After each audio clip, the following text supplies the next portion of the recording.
হযরতে জিবরাইল আলাইহিস সালাম বলবেন, ও রব্বি আল্লাহ, আমি গাওয়া দিয়ে দিলাম আপনার মাহবুবকে, আপনার ভালোবাসাকে আমি জিবরাইলও ভালোবেসে নিলাম। এই বলে যখন রওনা দিচ্ছে, আল্লাহ পাক আবার আওয়াজ দেবেন, জিবরাইল এই মেসেজটা হযরত ইসরাফিলকে, হযরত মিকাইলকে, হযরত আজরাইলকে জানিয়ে দাও, আমি আল্লাহ পাক পিরানে পীর দস্তগীর আব্দুল কাদেরকে ভালোবেসে নিয়েছি, তারাও যেন আব্দুল কাদের জিলানীকে ভালোবেসে নেয়। দুনিয়া প্রেমকে লুকায়, চুপি চুপি প্রেম করে, আর আমার আল্লাহ প্রেম খুলে দেয়, যেটা আমার প্রেমিক, এটা আমার প্রেমিক। কেন? আল্লাহ নবী বলেছেন একটা চেন জান্নাতে যাবে, সিলসিলা জান্নাতে যাবে। কিরকম? হয় আল্লাহ ওয়ালা হও, নয় আল্লাহ ওয়ালাদের সাথী হও। যদি আল্লাহ ওয়ালাদের সাথী নাও হতে পারো, যারা আল্লাহ ওয়ালাদের সাথী তাদের সঙ্গে সম্পর্ক রাখো, এই চেনটা জান্নাতে যাবে। জোরে বলুন সুবহানাল্লাহ। আমার রাসূল বলছেন, আমার আব্বার কথা শোনাচ্ছি না যে রেখে দিকে যে আলী আকবর সিদ্দিকীর কথা শুনবো না, আমার নবীর কথা বলছি। এক চুল পরিমাণ সন্দেহ ঢুকে গেল, ঈমান চলে যাবে। কেন? আল্লাহ তার মাহবুবদের পাওয়ার দিয়ে। দুনিয়ায় যদি তুমি কাউকে ভালোবাসো, তার জন্য তুমি যদি কিছু কথা শুনতে পারো, তার সুপারিশ যদি তুমি শুনতে পারো, যারা আল্লাহর বন্ধু, আল্লাহ তার বন্ধুদের সুপারিশ শুনবে না?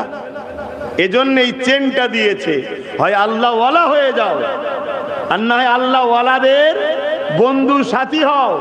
যদি বন্ধু সাথী হতে নাও পারো, ব্যস্ততা, যেতে পারো না, যারা যাতায়াত করে বন্ধুত্ব করে তার সাথে বন্ধুত্ব রাখো, তার মাধ্যম দিয়ে খোঁজ লাও, হুজুর কেমন আছে, কি ভালো আছে, কথা বোঝা যায়। এই যে ভালোবাসা, এই তিনটে লোক, অর্থাৎ ওলি, ওলির পিছনে তার সাথী বন্ধু, তার সাথে তার অনুসারী বন্ধু, এই তিনটে দল জান্নাতে যাবে। জোরে বলুন সুবহানাল্লাহ। হযরত জিবরাইল আলাইহিস সালাম, ওই সময় জিবরাইল এসে ইসরাফিল, মিকাইল, আজরাইল আলাইহিস সালামকে জানিয়ে দেবে, তিনারাও গাওয়া দিয়ে দেবে, আল্লাহ আপনার মাহবুবকে আমরাও ভালোবেসে নিলাম। আল্লাহ পাক এই জায়গাতে ক্ষান্ত হয় না গো, আমার আল্লাহ পাক জানিয়ে দেবেন, জিবরাইল রে, পুরো আসমানের মধ্যে ঘোষণা করে দাও, আমার যত ফেরেশতা আছে সবাইকে বলে দাও, আমি আল্লাহ বড় পীর আব্দুল কাদেরকে ভালোবেসেছি, তারা সবাই যেন আমার পিয়ার, আমার ভালোবাসাকে ভালোবেসে না।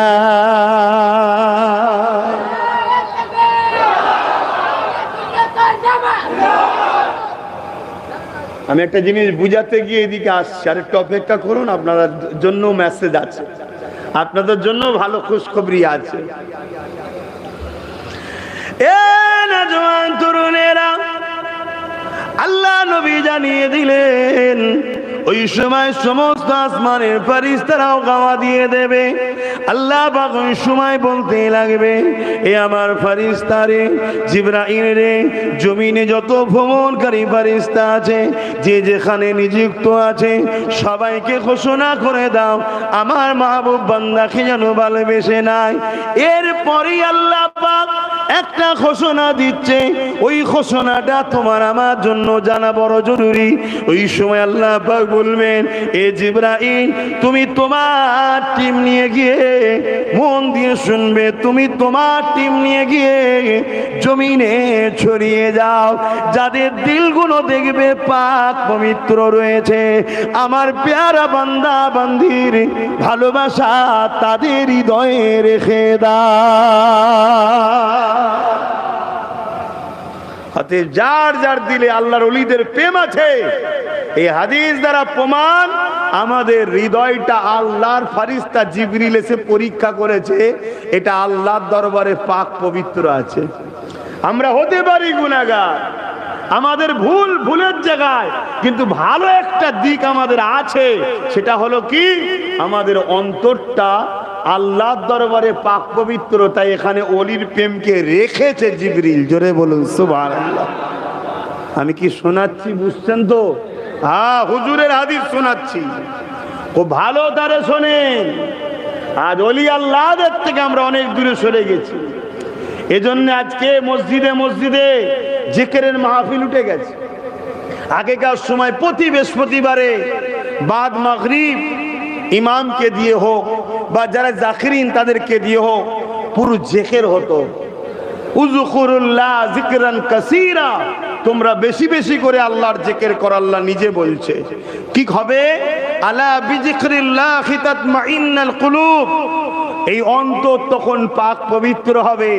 এই অন্তর যার পাক পবিত্র, পুরো শরীর তার পাক, এই পুরো শরীর যার পাক সেই যাবে তো পাক জান্নাতে। জোরে বলুন সুবহানাল্লাহ। শরীর না পাক আর পাক জান্নাতে যাবার স্বপ্ন দেখলে হবে না। আর শরীরকে পাক করার একটাই রাস্তা, উযকুরুল্লাহ যিকরান কাসীরা, আল্লাহর নামের জিকিরে ধাক্কা দিতে হবে। আল্লাহ আল্লাহ আল্লাহ, এই ধাক্কা দিতে হবে। আমরা জিকির করি, উঠে গেছে কেন? পীর মুরিদির বিরুদ্ধে একটা অংশ পুরো পৃথিবী জুড়ে উঠে পড়ে লেগেছে। কেন? আল্লাহর ওলিদের দরবারে গেলে অন্তর পরিষ্কার করা হয়, আল্লাহর ওলিদের দরবারে গেলে দরুদের ওসিফা দেওয়া হয়। আর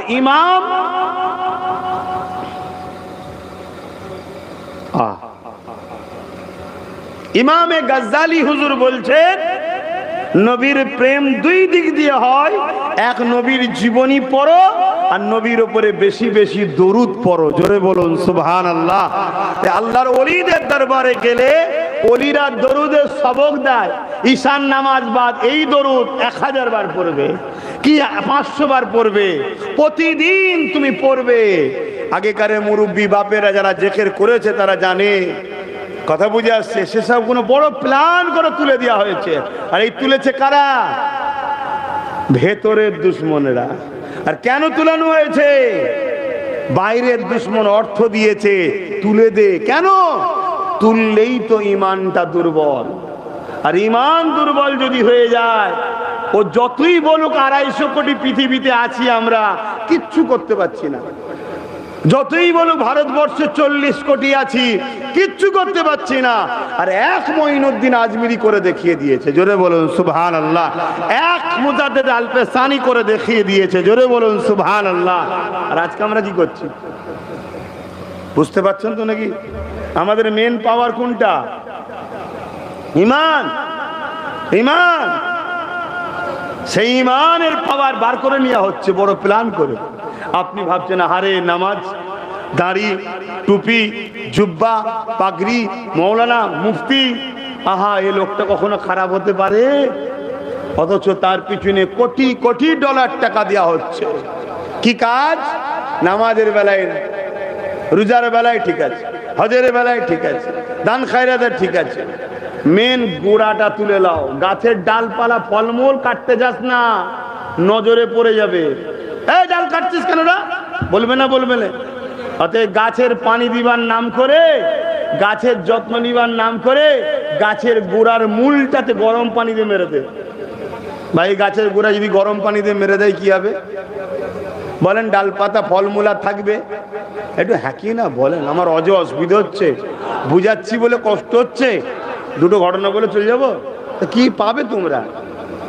হ্যাঁ, একটু বোঝো, বোঝো। ভুলের মাপ আছে, ভুলের মাপ আছে। সারা পৃথিবী পরিমাণও যদি কেউ গুনাহ করে যায়, যদি সে একদিন না একদিন ঈমান থাকলে আযাব খেটে হলো মাফ পেয়ে জান্নাতে যাবেই। জোরে বলুন সুবহানাল্লাহ।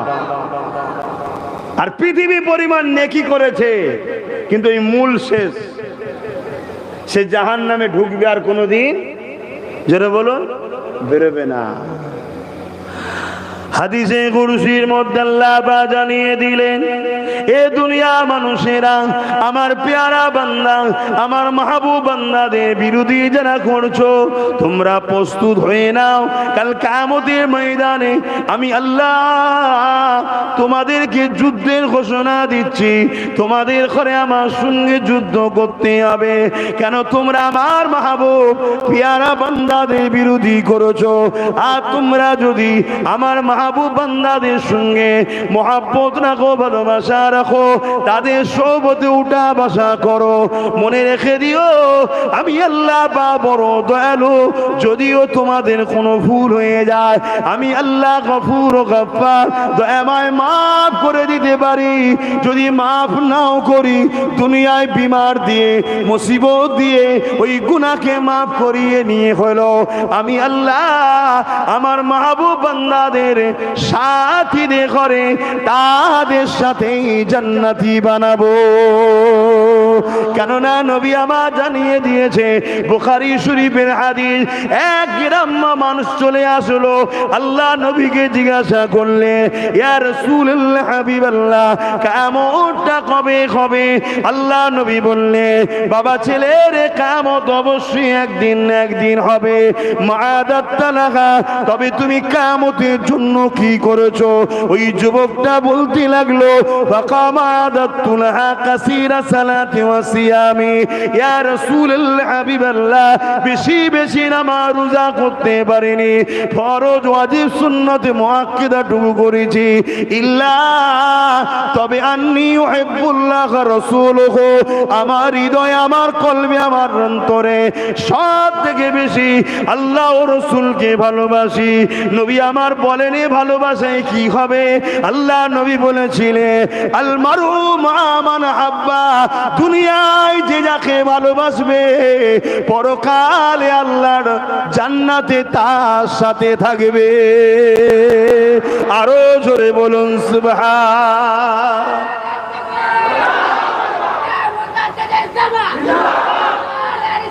ইয়া রাসূলুল্লাহ, তাহলে দুনিয়ায় আমরা গৌস পাককে দেখিনি, হাজারো মিটার কিলোমিটার দূরে, কোথায় বাগদাদ আর কোথায় জঙ্গল সুফি, তাই তো? কিন্তু এলাকার মানুষ মেহনতি হালাল পয়সা থেকে প্রতি বছর এই তিনার স্মৃতিতে একটা দুয়ার মাহফিল করে, উলামারা আসে, তিনার স্মৃতির দুটো কথা বলে, আমরা শুনি, খুশিয়ে বলি সুবহানাল্লাহ। তাই তো নাকি? সুবহানাল্লাহটা কার? গৌস পাকের না আল্লাহ? জোরে বলুন আল্লাহ। অর্থাৎ আল্লাহর প্রশংসাই করি যে আপনি সব থেকে বড় পবিত্র, সব থেকে বড় পাক পবিত্র। কেন? আপনি গৌস পাককে মাকাম দিয়েছেন। জোরে বলুন সুবহানাল্লাহ। ঠিক তো নাকি?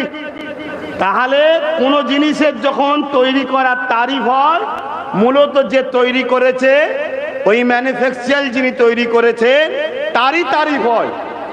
তো বড় পীর সাহেব হুজুরের যত আলোচনা হবে, মূলত তিনাকে যিনি বানিয়েছেন, এই মাকাম যিনি দিয়েছেন, সেই আল্লাহরই প্রশংসা হবে। জোরে বলুন সুবহানাল্লাহ।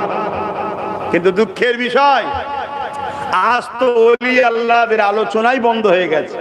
একটা হুজুরের স্মৃতিতে পেয়ে একটু আলোচনা করছি, কথা বোঝা আসছে। এই কবে হুজুরদের সব জীবনী ছোটবেলায় পড়েছিলাম, আলোচনাও নাই, কথা বুঝে আসছে।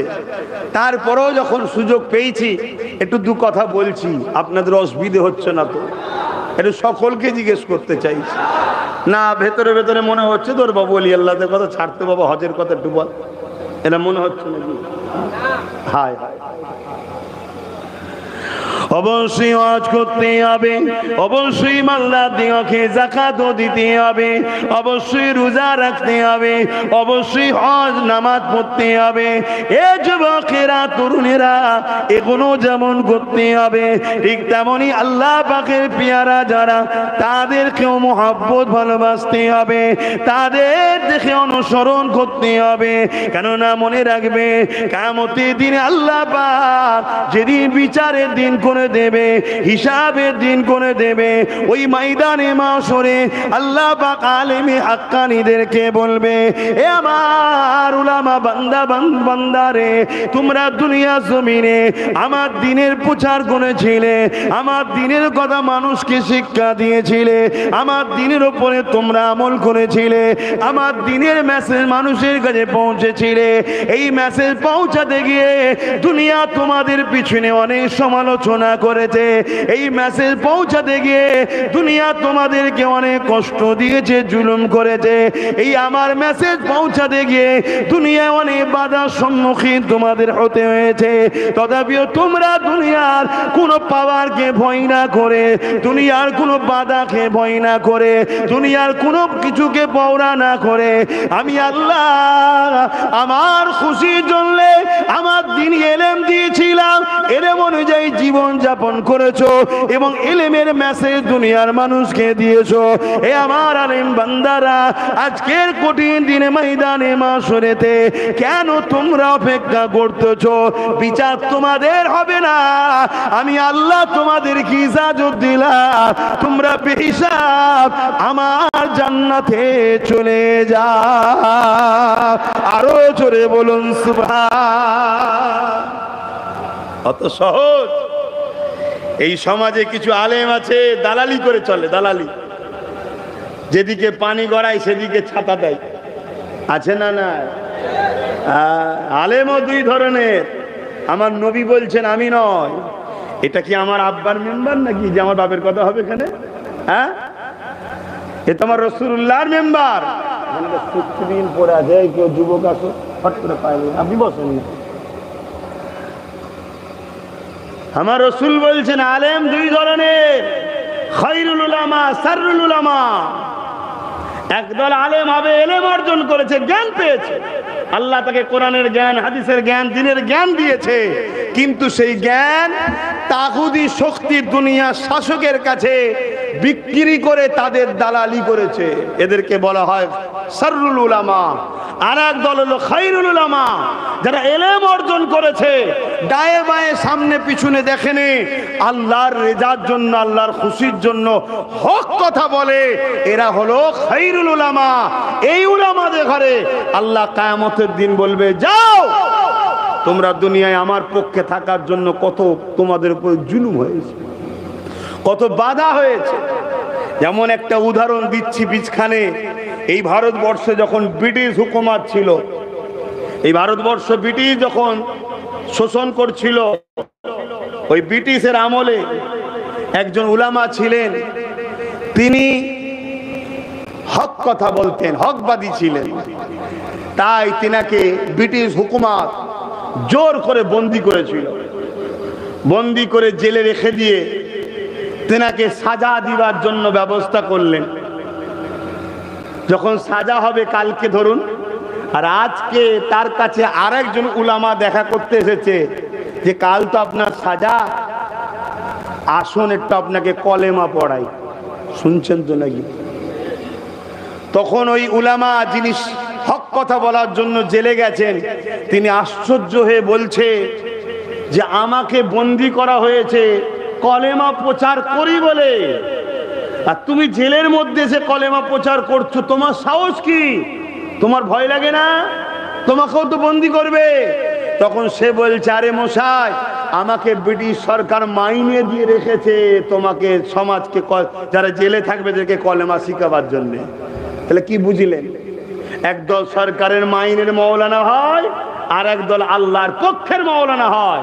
আল্লাহর পক্ষে যারা হয় তাদের নমুনা হলো যুগের জালিম শাসকের সঙ্গে তাদের সবসময় ঝগড়া হবে। এটা হলো হক আলেমের পেহচান, টক্কর থাকবেই। আপনি কোন আলেমের কথা বলবেন বলুন, আমি বলে দিচ্ছি। সেই সময়ের জালিমের সঙ্গে তেনার ঝগড়া ছিল। সব থেকে বড় ইমামে আজম হযরত আবু হানিফা নু'মান বিন সাবের, তেনাকে সেই সময় জালিম শাসক ডিস্টার্ব করেছে না করে না? ইমাম বুখারী তিনার উপরে এত জুলুম করেছে, তিনি বুখারা ছেড়ে চলে গেছে, তিনার এলাকা ছেড়ে চলে গেছে। কোন আলেমের কথা বলবেন? ইমাম মালিক, তিনাকে প্রতিদিন 100 করে বেতের আঘাত দেওয়া হতো, পিঠ দিয়ে রক্ত ঝরতো। কেন? তিনি হক কথা বলতেন। সময়ের জালিম শাসক, তাই তেনার উপরে জুলুম করতেন। মৌলানা দেখলে হবে না, শুধু মুফতি মৌলানা দেখলে হবে না, দেখতে হবে সময়ের জালিম শাসকের সঙ্গে তার ঘনিষ্ঠতা না দূরত্বতা। যদি ঘনিষ্ঠতা থাকে তাহলে জানতে হবে এ হলো শাররুল উলামা। আর দূরত্ব থাকলে জানতে হবে খায়রুল উলামা। এসব নমুনা তো ইতিহাস যুগে যুগে ঘটছে, এগুলো যদি আমরা আজও না বুঝতে পারি তবে কি করে চলবেন? আমার ভারতবর্ষে একটা ইতিহাস ছোট্ট করে বলছে, অসুবিধা হচ্ছে নাকি? হতভাগা আকবর বলে একটা রাজা ছিল না, দ্বীনে ইলাহি বার করেছিল কোরআনের বিরুদ্ধে, অর্থাৎ কোরআন ব্যান্ড, আসমানি কিতাব এসছে, কিতাবের নাম দ্বীনে ইলাহি। বলুন নাউজুবিল্লাহ। কিয়ামত পর্যন্ত কেউ যদি আকাশে উড়ে উড়ে গিয়েও বলে যে নতুন কিতাব এসেছে, মানবেন কেউ? জোরে বলুন। কেন? কোরআন হলো আখেরি মেসেঞ্জার, আখেরি কিতাব আসমানি। আর নবী মুহাম্মদ সাল্লাল্লাহু আলাইহি ওয়াসাল্লাম হলেন আখেরি রাসূল। মনে রেখে দিও যুবকরা, বাবুরা মনে রাখো, আখেরি জামানায় কত কি চলছে। দাজ্জাল বেরোবে, দাজ্জাল প্রথমে সে নিজেকে নবী দাবি করবে, তারপরে খোদা দাবি করবে। হাজারো লাখো লোক তার পিছনে ছুটবে, তাকে মেনে নেবে। কেন? সে কিছু অলৌকিক ঘটনা দেখাবে। কি? 500 বছর, 1000 বছর আগের কবরস্থানের ধারে গিয়ে বলবে, ওঠো এই অমুকের দাদু, ওঠো, কি অমুক, ওঠো, উঠে পড়বে, তোমার সঙ্গে কথা বলাবে। এগুলো দেখে তুই ভাববি সর্বনাশ। এখন কিছু বাবা বেরিয়েছে, মুসলমান ছেলেরা সেই সব বাবার কাছে যায়, তারা একটু চমৎকার দেখায়, ওই চমৎকার দেখে মুসলমানের ছেলেরা ঈমান নষ্ট করছে। এর থেকেও চমৎকার হবে, কবর থেকে মুর্দাকে তুলবে। এ পাওয়ার তাকে আল্লাহই দেবে। এ পাওয়ার দাজ্জালকে কে দেবে? আল্লাহই দেবে। কেন? আমাদের ঈমানের পরীক্ষার জন্য। আমরা নবীকে কতটা মানি। নবী যখন বলে গেছে তার এক চোখে কানা হবে, তার কপাল লিখা থাকবে কাফেরে। কথা বুঝে আসছে? এরপরও যদি আমরা তাকে পাওয়ার পরও তার পিছনে ছুটি, তাহলে জানতে হবে আমরা শেষ। তবে আমার বড় ভয় হয়, বর্তমান আমার মুসলিম সমাজ এবার একটু কষ্ট পেতে পারে। যেভাবে 500 হাজারে বিক্রি হচ্ছে, ও দাজ্জাল এলে মনে হয় সব পিছনে ছুটবে। কেন? দাজ্জাল সোনা দেবে, হিরে দেবে। আর দাজ্জাল যে সময় আসবে ওই সময়ে মানুষ খরা দেখা দেবে, ভিখারি হয়ে যাবে। এখন তো কোনো লোকের বাড়ি অভাব নেই, আছে নাকি? এরপরও 500 হাজার পেলে আমরা ছুটি, হক না হক দেখি না, কি করি না করি না। দাজ্জাল যখন আসবে, একদিকে পেটের জ্বালা, খাদ্য নেই, কাজ কারবার নেই, পুরো খরা দেখা দিয়েছে। এটা প্ল্যান হচ্ছে, এই যে গরিব বানাবার প্ল্যান।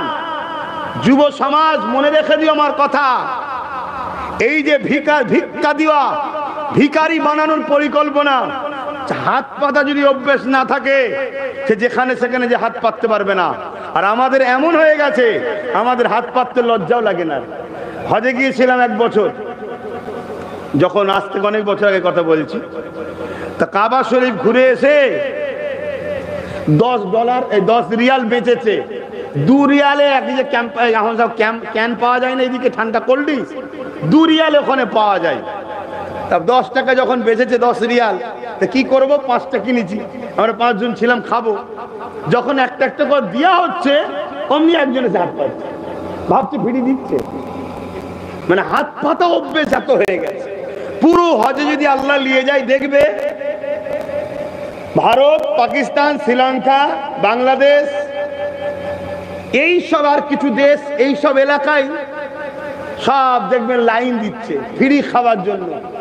আর জর্ডান, আমেরিকা, ব্রিটেন, জাপান, এসব এলাকার হাজিরা ওসব ধান্দাতেই নেই। তার মানে কি, আমাদের হাত পেতে পেতে এমন হয়ে গেছে, 3 লাখ টাকা খরচ করে হজে যেতে পারি, 50,000 টাকা খরচ করতে পারি, কোথাও ফ্রি পাবো, দেখ হাত পাত খাবো। লজ্জা, লজ্জা। এই হাত পাতা বন্ধ করো। অধিকার লাও, অধিকার। ভিক্ষা লিও না, ভিক্ষা ইসলামে অপছন্দনীয় জিনিস। এবারে হ্যাঁ, একেবারে নাচার, একেবারে নাচার, সেটা আলাদা কথা। জান বাঁচাবার জন্য সেটা আল্লাহ দেখছে।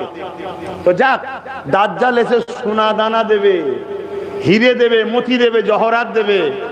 কথা বুঝে আসছে? কে মানবে না? হ্যাঁ, একমাত্র ঈমানের পাওয়ার যাদের থাকবে। এক যুবককে দাজ্জাল বলবে আমাকে খোদা বলে মানো, তখন সে বলবে রাসূলুল্লাহর হাদিস প্রমাণ হচ্ছে তুমি কাফের। তখন তাকে পুরো 2 টুকরো করবে। অনেক লোক থাকবে, টুকরো টুকরো করে তাকে এইভাবে জড়িয়ে, মানে করে দেবে, মিশিয়ে দেবে, দিয়ে আবার বলবে হয়ে যা। সঙ্গে সঙ্গে যুবকটা আবার জিন্দা হয়ে যাবে। এটা দেখে আশপাশে যারা থাকবে তারা সব দাজ্জালকে খোদা বলে মেনে নেবে, কিন্তু ওই যুবক সে বলবে আমার ঈমান আরো মজবুত হলো, তুই কাফের। কারণ নবীর হাদিসে আছে এরকম ঘটবে, ওটা আমার সঙ্গে ঘটলো, বলুন সুবহানাল্লাহ। তাকে নিয়ে গিয়ে দাজ্জাল তার হাতের বাঁদিকে বাঁ হাতে জাহান্নাম থাকবে, সেই জাহান্নামে ফেলে দেবে, কিন্তু তার জাহান্নামের মধ্যেই থাকবে আল্লাহর জান্নাতের শান্তি, আর তার ডান হাতে থাকবে জান্নাত, ওই জান্নাতের মধ্যেই থাকবে জাহান্নামের কষ্ট। আল্লাহ নবী বলেছেন দাজ্জাল কবে আসবে, অনেক নমুনা, তার মধ্যে একটা নমুনা হলো যেদিন দুনিয়ার উলামারা দাজ্জালের আলোচনা বন্ধ করে দেবে, জানবে দাজ্জাল আসছে। আমার তো জানা নেই আপনারা দাজ্জালের আলোচনা শোনেন কিনা। এই দাজ্জালের ওয়াজ হয়, পুরো বন্ধ হয়ে গেছে। তা আসার নমুনা কিন্তু খুব কাছাকাছি, তা আমি একটু টাচ করে দিলাম, সময় পেলাম তাই। বাবেরা নওজওয়ানেরা আসেন, ফিরে যায়। আল্লাহ পাক কিয়ামতের দিনে যখন আলেমে হাক্কানীদেরকে বলবেন যান আপনারা বেহিসাব জান্নাতে চলে যান, ওই আলেম বান্দারা যখন জান্নাতের দিকে যেতে লাগবে, ওই সময়তে একদল আল্লাহর বান্দারা তাদেরকে দাঁড় করিয়ে দেবে।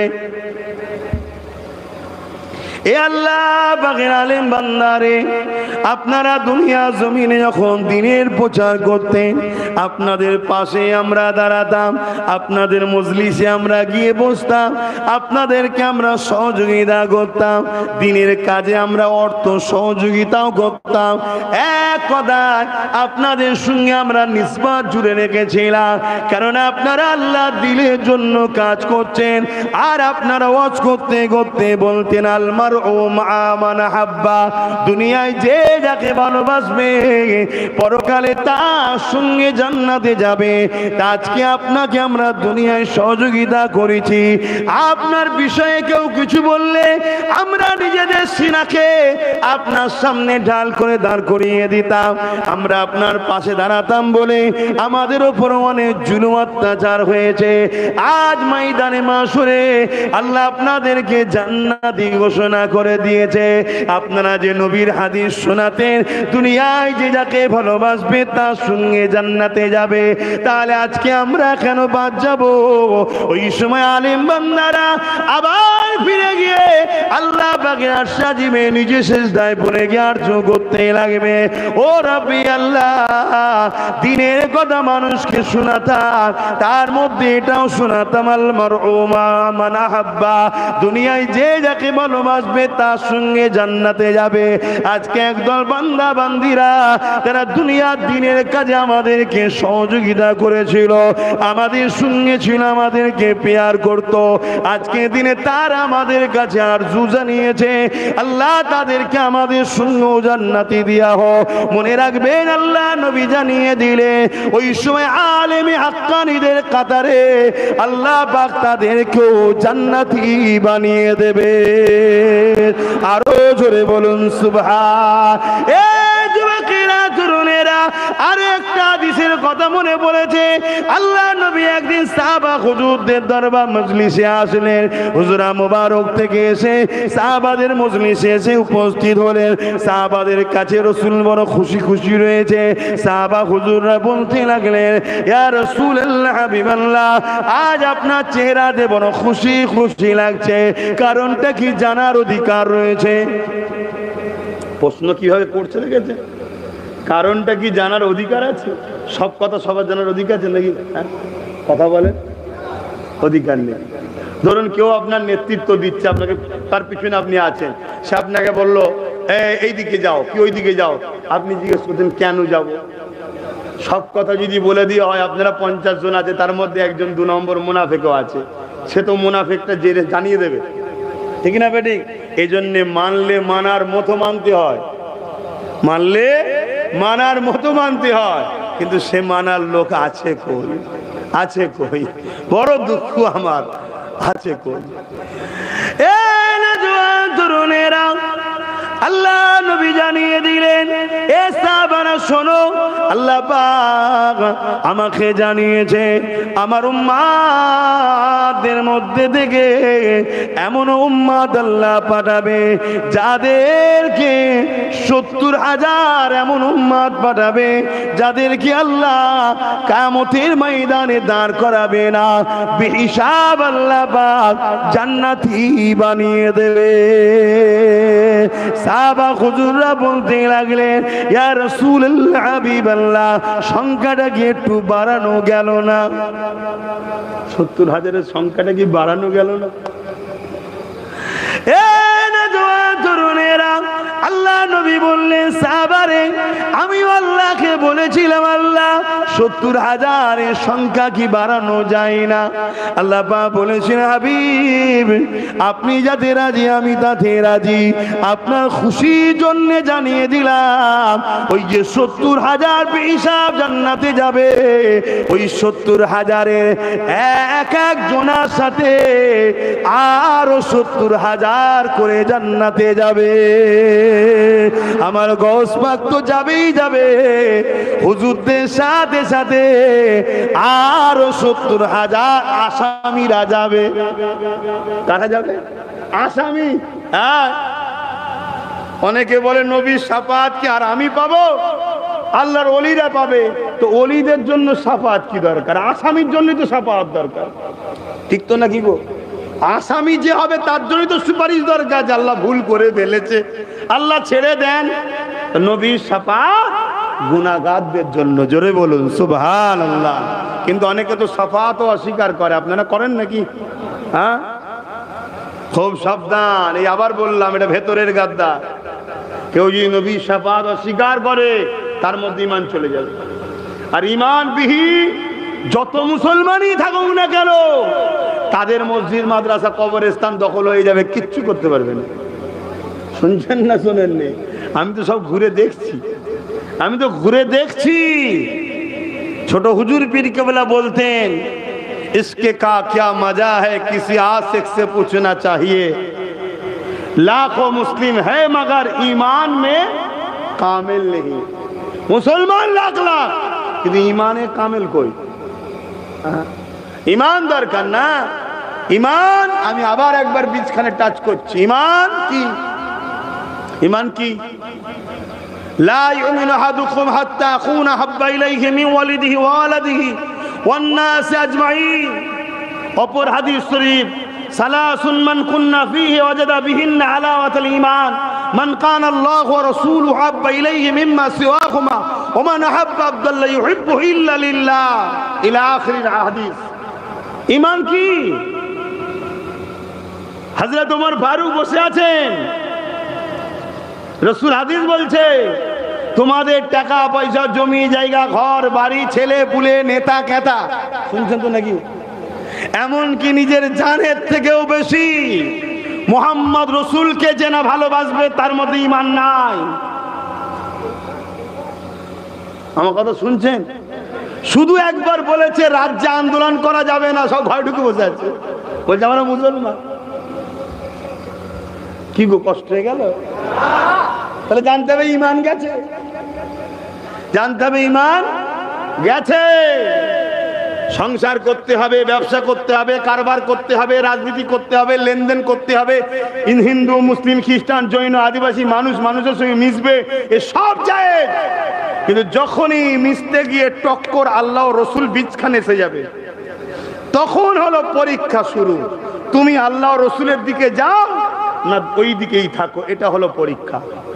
ধরো আব্বাস সিদ্দিকী জিন্দাবাদ, আব্বাস ভাইজান জিন্দাবাদ, মিশছো না? আল্লাহ না করুক তার আগে যেন আল্লাহ আমার মরণ দেয়, বলুন আমিন। কোন একটা দিন আমার সাথে নবী পাকের টক্কর হয়ে গেছে, নাউজুবিল্লাহ, এই বিষয়ে বুঝাতে গেলেও ভয় লাগছে। আমি আমারলে বুঝাবো নি বাবা, দরকার নেই।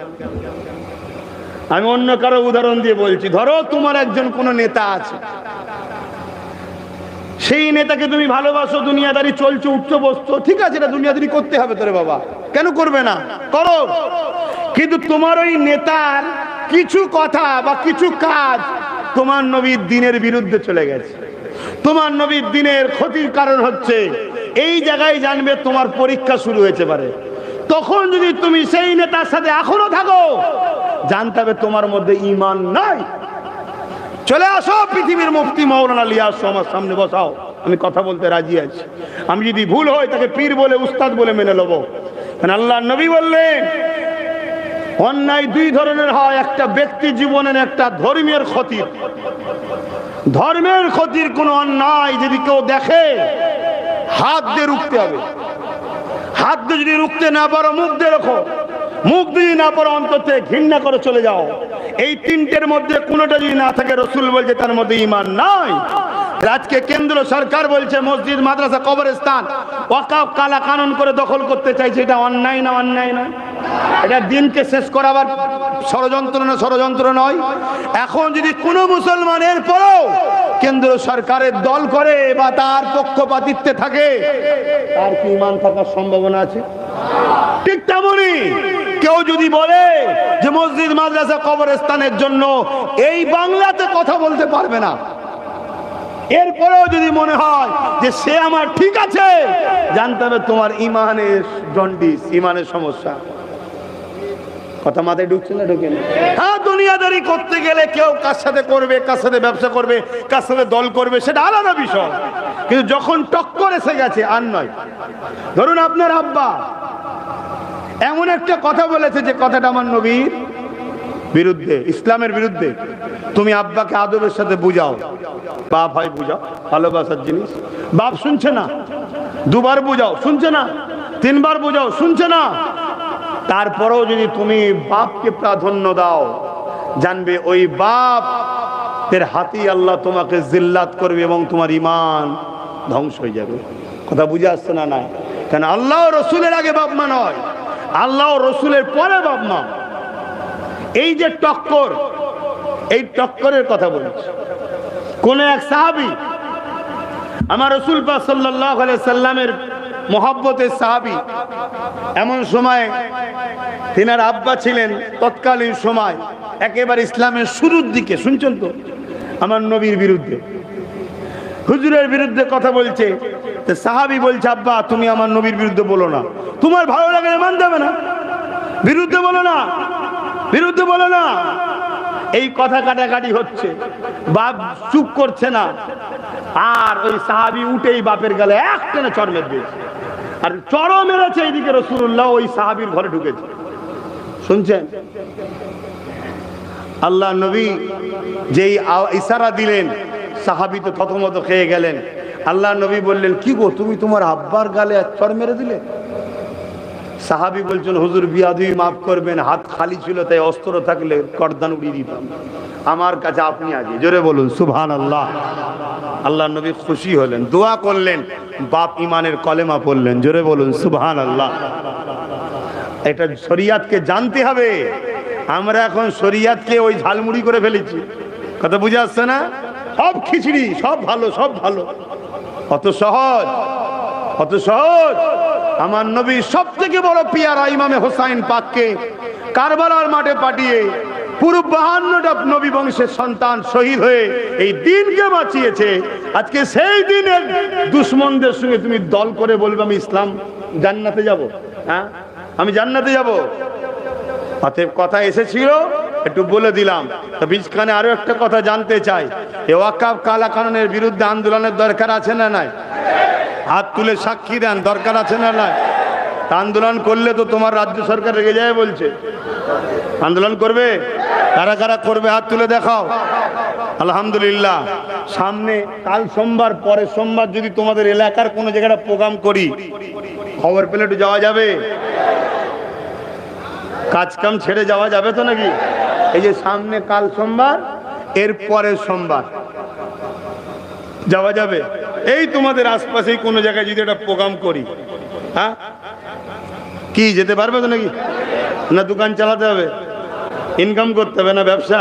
হ্যাঁ, 50 বছর ধরে একটা জায়গায় বসতি করতো। শোনো, 50 বছর ধরে তিল তিল করে জায়গা, জমি, ঘর, বাড়ি করেছে 50 বছর ধরে। সেই জায়গাকে বোলডুজার দিয়ে ভেঙে পুরো 15-20 হাজার লোকের বস্তি, বাড়ি সব ভেঙে শেষ করে দিয়েছে। খোদার মার দেখেছ? যদি বলেন হুজুর আপনি খোদা, হ্যাঁ, খোদার বিনা হুকুম ছাড়া গাছের পাতা লড়ে না, তাহলে আমার দেশের প্রধানমন্ত্রী কি হবে খোদার বিনা হুকুম ছাড়া হয়? আমরা আল্লাহ রসুল থেকে দূরে সরে গেছি, এজন্য জালিমকে বসিয়ে আল্লাহ আমাদেরকে টাইট দিচ্ছে। এরকম কথা কি কোরআনে নাই? সূরা বাকারা খুলুন, আল্লাহ কোরআনে বলছে তোমরা আমাকে আর আমার হাবিবকে ছেড়ে যাদেরকে প্রাধান্য দেবে তাদের হাতে আমি আল্লাহ তোমাদেরকে মিটাবো। শুনছেন তো নাকি? ব্যবসা করো, দল করো, যার যাকে ভালো লাগে করো, আমার কোনো আপত্তি নাই। কিন্তু যখন তোমার দল, তোমার নেতা, তোমার নেত্রী, তোমার দলের লোক ইসলাম কোরআন দিনের দুশমন হয়ে দাঁড়াবে, তখন সেই দল সেই নেতাকে তালাক দিতে হবে। রাজি আছো না নাই? তবেই তুমি মুমিন মুসলমান। আর না হয় দুনিয়ায় হয়তো কিছুদিন গায়ে হাওয়া লেগে নেবে, তোমার আগে পুলিশ থাকবে, পিছনে পুলিশ থাকবে, তোমার হয়তো অনেক গাড়ি বাড়িও দুনিয়ায় হবে, কিন্তু মনে রাখবে মরণ বেশি দূর নয়। আর আমাদের তো গড় এখন 70-80, 40-এ এত কমিয়ে দিলে তো গড় তোমাদের এখন 70-80, এই তো কটা দিন দেখতে দেখতে চলে যাবে। আর 70-80 তো পরে মরণ হবে, মরার আগে দুনিয়াতে ওই ঠিকই বলেছে 40 পার হওয়ার পরেই যেন আজাবে দুনিয়া, ঠিক না ঠিক? বাপেরা বলেন না একটু, এ দুনিয়া আর ভাল লাগছে না, ঘরে শান্তি আছে না বাইরে শান্তি আছে। বাইরে বেরোলেও কেউ বসতে নিচ্ছে না বুড়ো, আর ঘরে গেলেও কেউ গুরুত্ব দিচ্ছে না, কেউ খেয়াল রাখছে না, ঠিক না? অতএব সময় থাকতে থাকতে ভাবুন।